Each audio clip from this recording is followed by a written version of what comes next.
So the word desperation is an adverb. It's a form of the noun despair.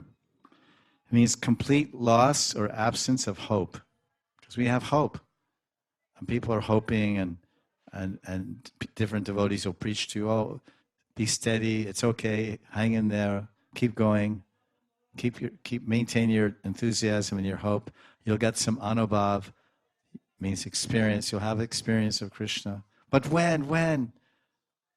And so we encourage each other. So hope is carrying us on, as it's told in the Bhagavatam, that the few words that Krishna spoke, he said, Parso, he said, the day after tomorrow I will come back from Mathura.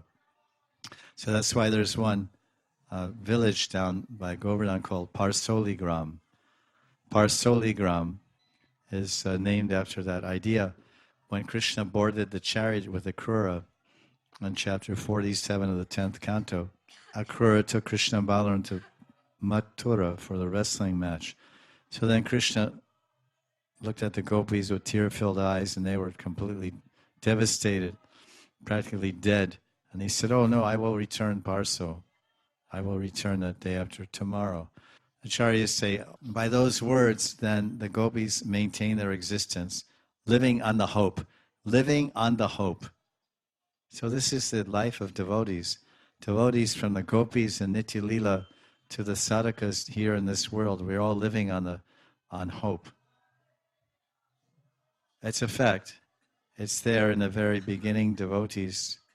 It's an essential element, and it's also one of the lakshan of the very advanced devotee, and also, as we're hearing now, it's a quality of the liberated Nitya Siddha gopis who are in a Prakriti Lila.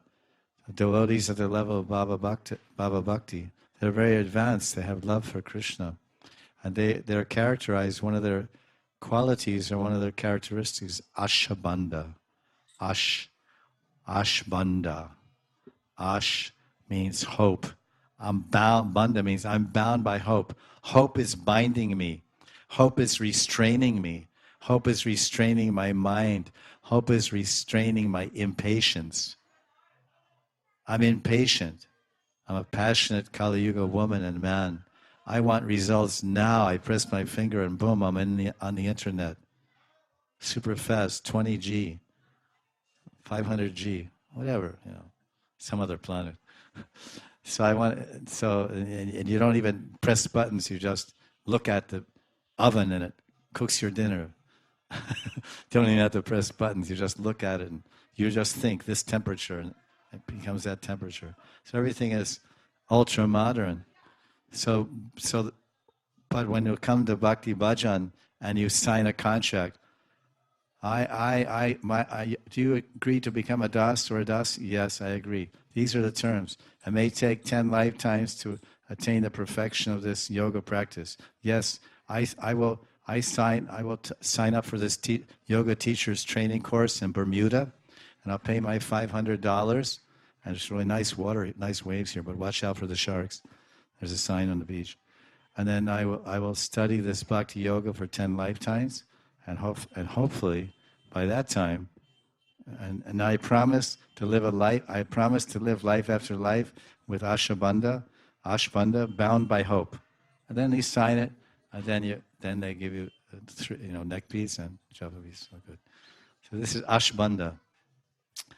So the gopis they're bound by hope, because if you take away the hope from a devotee, then he becomes exasperated, he becomes desperate, he becomes frustrated, and he quits, gives up. So Prabhupada often uses this term, hope against hope. As I said, in the most elevated devotees, they are completely bound, Ashbandha. Because the Bhava Bhakta, he's eligible. Jiva Goswami Pada says in Sandarbhas, when we come to the level of bhava, which is way up there, nishta ruchi asakti bhav, when we come to that level of qualification and mercy we've received, then we become eligible. We become eligible to have darshan of Krishna. Spurti vispurti saksha darshan. But will we get that darshan? That's with Krishna. That's his will. Maybe next life. Maybe not at all.